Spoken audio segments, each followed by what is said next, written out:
Palabra de vida.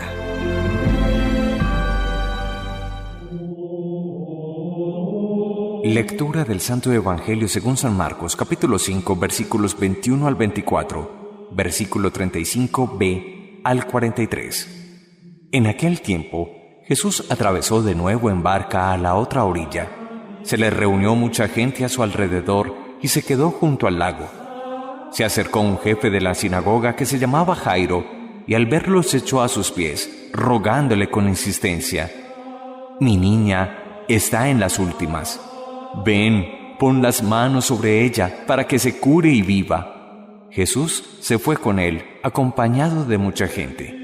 Llegaron de casa del jefe de la sinagoga para decirle: «Tu hija se ha muerto. ¿Para qué molestar más al maestro?». Jesús alcanzó a oír lo que hablaban y le dijo al jefe de la sinagoga: «No temas, basta que tengas fe». No permitió que lo acompañara nadie más que Pedro, Santiago y Juan, el hermano de Santiago. Llegaron a la casa del jefe de la sinagoga y encontró el alboroto de los que lloraban y se lamentaban a gritos. Entró y les dijo: «¿Qué estrépito y qué lloros son estos? La niña no está muerta, está dormida».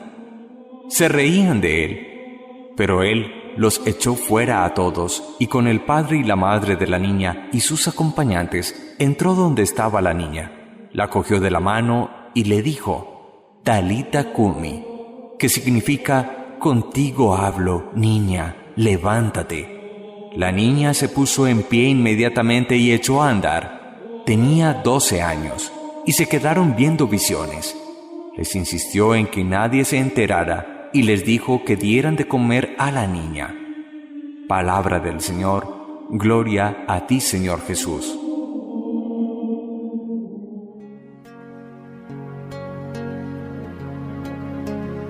Encontramos uno de los más hermosos pasajes evangélicos y quizás de los más conmovedores. Hablamos de uno de los actos más portentosos y admirados en vida durante el ministerio de Jesucristo. Hablamos precisamente de la resurrección de la hija de Jairo, el jefe de la sinagoga, un hombre que se acerca a Jesús en medio de la angustia de ver su hija agonizando. Tenemos que establecer una primera afirmación, y es que la resurrección de Lázaro, hermano de Marta y María en Betania, la resurrección de la hija de Jairo, el jefe de la sinagoga judía, y la resurrección del niño, del hijo de la mujer viuda en la ciudad o el pueblo de Naín, no corresponden para nada con el tema de la resurrección de Jesucristo. Estos tres personajes reaniman o son reanimados sus cadáveres para luego volver a morir. La resurrección de Cristo, la gran resurrección, es realmente ser rescatado de las garras de la muerte para nunca más volver a morir. Tenemos que establecer esa clarísima diferenciación entre los tres casos que llamamos resurrección, que es más propiamente reanimación de un cadáver, que la resurrección definitiva en Jesucristo, obrada por el Padre Dios en Él, mostrándonos que ya la muerte, el mayor mal humano, no tiene poder sobre nuestra vida, no tiene vigencia sobre nosotros. En efecto, encontraremos en la primera lectura que nos trae la liturgia de este domingo del libro de la sabiduría una afirmación sencillamente monumental: Dios creó al hombre para la inmortalidad. En el proyecto eterno y sabio de Dios, nos creó para la eternidad, para la inmortalidad. Nos hizo a la imagen de su propio ser. Pero el mismo libro de la sabiduría hará una precisión: la muerte entró en el mundo por la envidia del diablo. La muerte entró en el mundo por la envidia del diablo. ¿Acaso no es un poco lo que vemos la muerte espiritual de Adán y Eva, que por su pecado, el querer ser como dioses y la desobediencia comiendo del fruto prohibido, entra el misterio de la muerte en la vida de ellos? Dios desde siempre ha querido liberarnos de realidad tan terrible que es tabú en el mundo de hoy y que mencionar esa sola palabra nos entristece y nos turba. Retomando nuevamente el Evangelio que hoy nos ocupa, encontraremos cómo en su angustia, ante un ser tan entrañablemente querido como su propia hija, Jairo, el jefe de la sinagoga judía, se desplaza a la presencia de Jesús y le dice: mi niña, mi hija está en las últimas, está agonizando. Ven, pon las manos sobre ella para que se cure y viva. Jesús, pronto al llamado de este buen hombre, Jairo, acompañado de mucha gente, se dirige hacia la casa de este personaje, Jairo, pero en el camino encuentra que la gente le ha dicho: tu hija acaba de morir, no molestes al maestro. Jesús, que escucha esta expresión, lanza como el tema central de todo este evangelio dominical: no tengas miedo, Jairo, basta que tengas fe. No tengas miedo, Jairo, jefe de la sinagoga judía, basta que tengas fe, basta que confíes en Dios. Habíamos mirado la actitud de fe de Jairo cuando, primero, echándose a los pies de Jesús, la fe humilde de la que hablábamos ayer; dos, rogándole con insistencia, hablando de la fe confiada y perseverante, ha ganado la buena voluntad de Jesús y le repite: tu fe obrará el milagro. Nos dice el evangelista San Marcos que Jesús no permitió que lo acompañara nadie más que sus 3 discípulos más cercanos, Pedro, Santiago y Juan. Dice que han llegado a la casa del jefe de la sinagoga y encuentran el alboroto, claro, el escozor, el escándalo de una niña que apenas empezaba la carrera de la vida y que ha muerto, que la gente con grandes gritos lloraba y se lamentaba. Jesús les reprende y les dice: qué escándalo, qué estrépito, qué llantos, qué lloros son estos. La niña no está muerta, es la gran afirmación de Jesús. La niña está dormida. Todavía ese reino de la muerte no la ha arrebatado de manera definitiva. Y Jesús está preparando, disponiendo los corazones, principalmente de los discípulos y de los padres de la niña, para que se obre la gran acción que a continuación va a realizar. Nos dice que la gente se rió de Jesús. No tenían fe, no creyeron en él, por tanto no eran dignos de que estuvieran en la casa ni en la habitación de la niña. Por eso Jesús los echó afuera a todos y solo permitió que su padre, el de la niña, Jairo, que la madre de la niña y sus 3 acompañantes, Pedro, Santiago y Juan, entraran a la habitación donde estaba la niña. La expresión aramea Talita Kumi, contigo hablo niña, levántate. Y dice que la niña inmediatamente se puso en pie y echó a andar. Tenía 12 años. ¿Nos recuerda esto los 12 años de los flujos de sangre de la mujer hemorroísa y cómo la fe sanó a esta mujer sin que Jesús se diera cuenta por la fe de ella? Pero ahora la niña es sanada, no por la fe de la niña que estaba agonizando y luego muere, sino por la fe de sus padres. La oración de intercesión, la fe que pide, que suplica por una tercera persona, en este caso la de los papás por su hija. ¿Cuánto deben de orar los padres por sus hijos para que enderecen el rumbo de sus vidas en una sociedad como la nuestra, donde los adolescentes y nuestros jóvenes están tan permeados por tantos mensajes falsos de materialismo, de consumismo, de esclavitud de las cosas, de apariencias? ¿Cómo nosotros podemos ser sanados interiormente? Por la fe de nuestros padres, como fue el caso aquí de la niña, que fue sanada principalmente por la fe de su papá Jairo.